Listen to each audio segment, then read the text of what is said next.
Oi, pessoal! Esse é o podcast do Grupo Calígula, do quarto período A.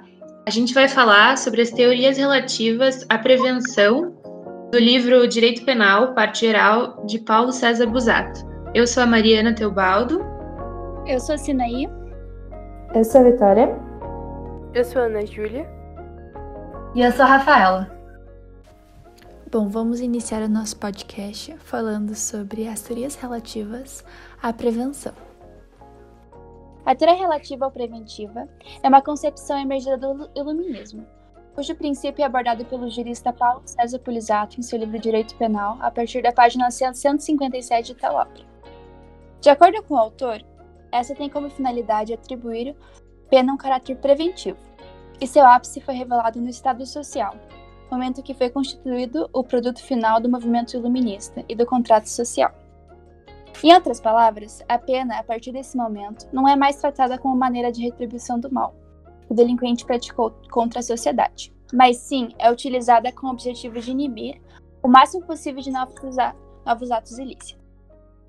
Portanto, de acordo com o jurista, a pena também pode ser entendida como mal necessário à manutenção da ordem social e prevenção da criminalidade. Deste modo, a pena seria aplicada com o objetivo de impor o medo. Trazendo menção a essa temática, pode citar frases de alguns juristas que conceituam a teoria preventiva e explicam sua finalidade. De acordo com Tales, na obra Direito Penal, parte geral em teorias relativas, elas contrapõem-se a absolutas, pois buscam apresentar uma pena com uma finalidade de natureza política e de utilidade para homens e a sociedade. A punição imposta ao agente do crime destinar-se ao prevenir a ocorrência de novos crimes. Bom, dito isso, é importante ressaltar a diferença entre teoria preventiva e teoria absoluta. As teorias absolutas são também conhecidas como as teorias retributivas, cuja origem é expressada pelos Código de Talião, uma vez que não intentam, sob nenhuma perspectiva, atribuir finalidade na aplicação da pena, consistindo apenas no puro e simples ato de punir para que se alcance a justiça. Em outras palavras, a pena é vista sob a ótica de único de castigo. De acordo com Roxin, em seu livro La Estrutura de Teoria de Delito, a teoria da retribuição não encontra um sentido da pena na perspectiva de algum fim socialmente útil, senão em que, mediante a imposição de mal merecidamente se retribui, equilibra e expia a culpabilidade do autor de fato pelo cometido. Portanto, é possível afirmar que a finalidade da teoria objetiva se difere completamente da finalidade da teoria relativa. Enquanto uma se preocupa apenas em aplicar a pena e utilizá-la como forma de castigo, a outra foca no objetivo de inibir o máximo possível de novos atos ilícitos. Trazendo novamente a menção à teoria preventiva, de acordo com Paulo César Busato e com outros juristas, ela pode ser dividida em duas partes: a preventiva geral e preventiva especial. A preventiva geral tem por característica a intimidação da sociedade, para não ser praticado o ato ilícito. Já a preventiva especial possui como objeto o próprio delinquente, que está à procura de sua ressocialização e com isso pode evitar que no futuro cometa novos delitos. Em seguinte, Paulo César Busato diz a respeito da prevenção geral negativa. Historicamente, ela foi a primeira teoria preventiva a ser conhecida no mundo. Seus melhores fundamentos dogmáticos foram propostos por Paul Johann Anselm Ritter von Feuerbach, através de sua teoria de coação psicológica. Essa teoria consiste em provocar com a pena uma sensação de desagrado na psique coletiva, que impedisse a comissão de delitos. Em outras palavras, o caráter negativo da prevenção geral utiliza como base a intimidação genérica da coletividade, por meio da ameaça de aplicação de sanções contidas nas normas incriminadoras. Para Feuerbach, ele diz: todas as infrações têm a sua causa psicológica, na sensualidade, na medida em que a sua consupiência do homem é o que o impulsiona, por prazer a cometer a ação. Esse impulso sensual pode suprimir-se dependendo de cada qual saiba que o seu fato se seguirá certamente o mal, que será maior do que o desgosto derivado da insatisfação de seu impulso ao fato. Portanto, a intimidação começa no momento da combinação de sanções penais e é reforçada com a aplicação e a execução das mesmas. Deste modo, o autor Paulo César Busato aborda em seu livro Direito Penal que a intimidação ou coação psicológica pretende atuar em 2 momentos. O primeiro, em uma primeira etapa, antes da comissão de delito, com a culminação penal, dirigida à generalidade das pessoas, provocando uma sensação de desagrado e impedindo a comissão do delito. O segundo, em um segundo momento, posterior ao fato delitivo, mediante a execução exemplarizada da pena e sua influência psicológica em outros, já que do contrário se esvaziaria a ameaça inicial.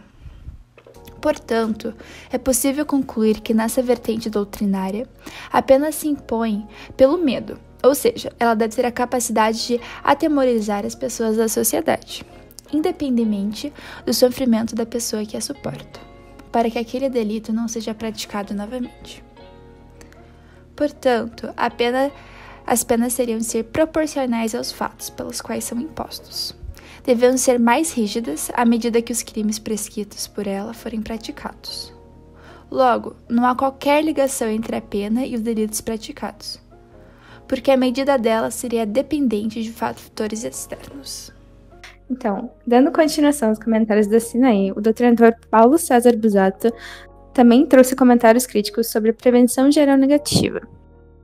Primeiro, a teoria não considera a confiança do delinquente não ser descoberto, ou seja, o indivíduo que confia na impunibilidade não será intimidado e não terá medo da pena. Logo, o fundamento da teoria geral negativa não existe. O conhecimento da pena não traz efeitos, mas o seu emprego sim. O doutrinador Klaus Günther exemplifica tal conceito, fazendo um paralelo. Ele diz que as pessoas evitam dirigir alcoolizadas menos em razão da proibição dessa conduta pela lei penal ou da ameaça de punição do que em razão do fato de, naquela noite, no caminho para casa, a polícia está realizando uma batida. O doutrinador Busato também comenta sobre outros pensadores. Por exemplo, segundo Kant, o homem buscaria a realização de certos fins, utilizando a pena como um instrumento. Isso se a pena de fato fosse um meio de conseguir um bem individual ou coletivo. Por outro lado, Hegel considerou que a pena busca outras finalidades, ao invés da retribuição do mal cometido pelo sujeito. Portanto, o indivíduo tem sua pessoalidade desgastada, porque a pena é aplicada em função do coletivo, ou seja, em função de outras pessoas e não do apenado. Contudo, a teoria geral negativa suprime a culpabilidade, elemento que define os limites da duração das penas. Ou seja, ao evitar que se cometam crimes, a pena perde relação direta com o indivíduo, ou seja, a culpa que ele tem pelo fato realizado. Isto é, segundo a ideia de culpa, que é individual, que se contrapõe à pretensão preventiva, que é geral. Sobre isso, o doutrinador Strattenwerth comenta que os limites para as penas não podem ser orientações precisas para determinar uma medida corretiva justa, uma vez que não se pesa a proporcionalidade entre o nível da norma transgredida ou sua gravidade. Ainda, para o doutrinador Anton Honecka, utilizar a intimidação como objeto da pena desliga o castigo da culpabilidade. Assim, tem-se uma pena para a intimidação, mas não se tem pena para responsabilizar o indivíduo por sua conduta. O doutrinador ainda comenta que a anulação da culpabilidade traz 2 consequências. A primeira contempla o moderno direito penal, que utiliza os fatores de intimidação da pena para responder à sensação de insegurança cada vez mais intensa da sociedade atual. Ou seja, as penas adquirem um valor simbólico, elas apenas são aumentadas pelo clamor público. Ou seja, nesse contexto, a mídia e os meios de comunicação são os fatores que estimulam as massas.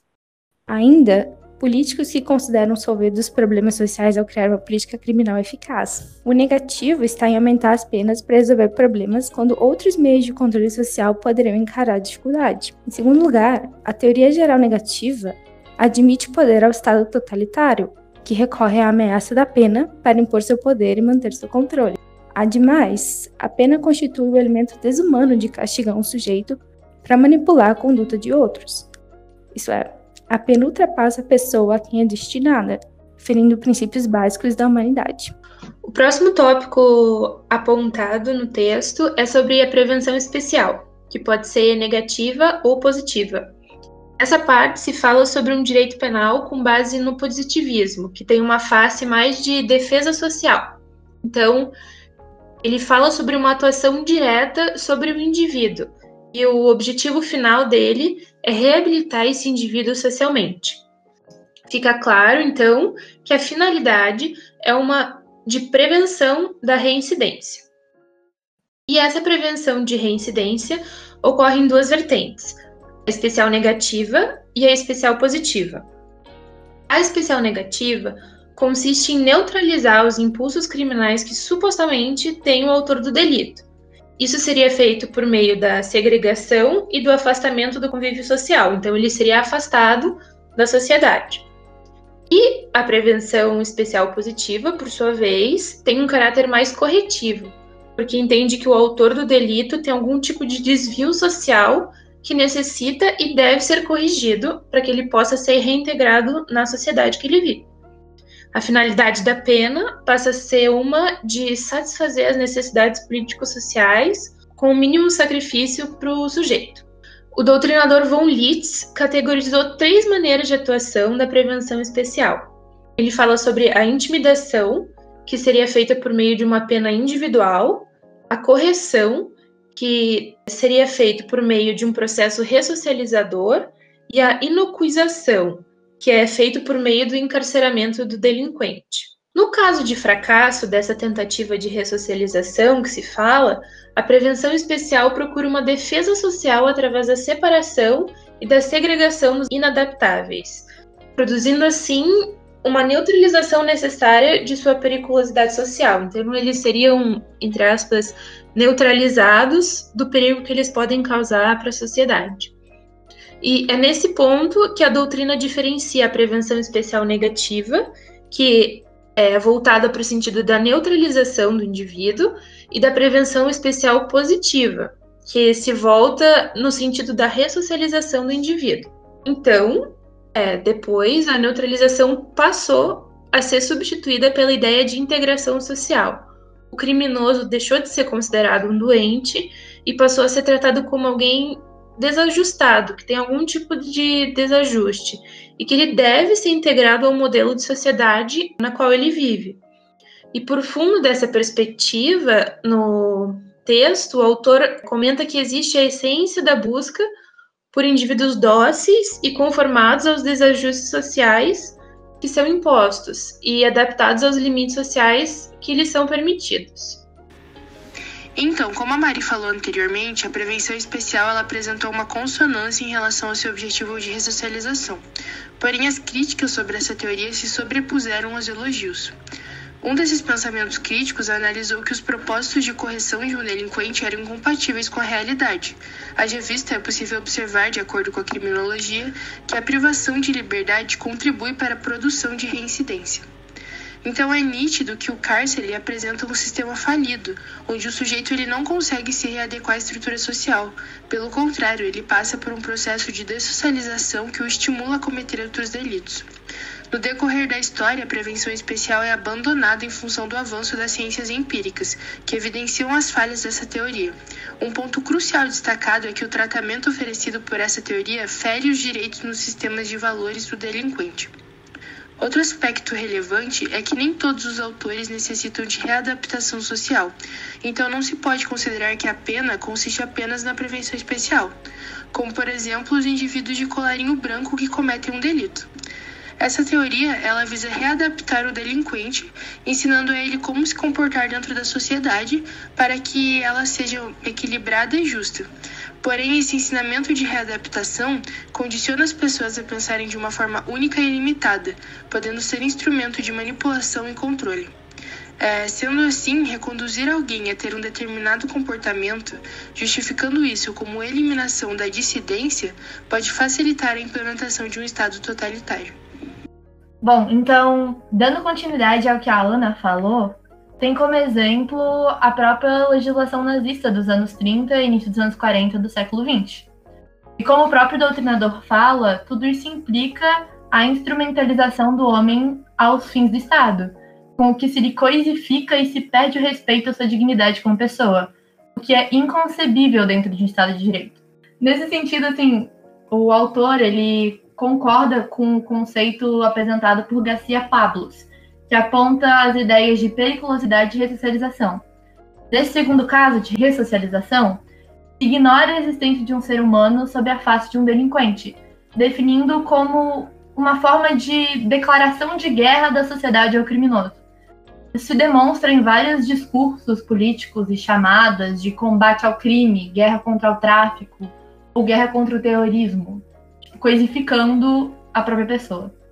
Já a ideia da periculosidade é bem semelhante. Em momento algum, foca na condição do indivíduo, caracterizando-o apenas como um fator negativo para a sociedade, que pode existir também nas coisas e nos animais. Assim surgem diversos problemas, tendo em vista que se permite aplicar penas indeterminadas até em casos considerados leves, sob a justificativa da existência de uma periculosidade potencial do delinquente. Com isso, se nota que o discurso da prevenção especial baseia-se no subjetivismo da periculosidade do delinquente. Assim como cita o próprio Paulo César Busato, tendo em conta que o direito penal opera com penas, é curioso notar a afirmação de uma pretensão de ressocialização baseada justamente na privação de contato com a sociedade, representado pela própria prisão. Torna-se algo completamente paradoxal, porque para treinar alguém a viver em sociedade, o Estado compele o autor do delito a abandonar completamente sua vida social. E assim, a nosso trabalho conclui com o entendimento de que, apesar da teoria da prevenção social possuir inúmeras críticas, a técnica ressocializadora permanece vigente ainda hoje como função de pena.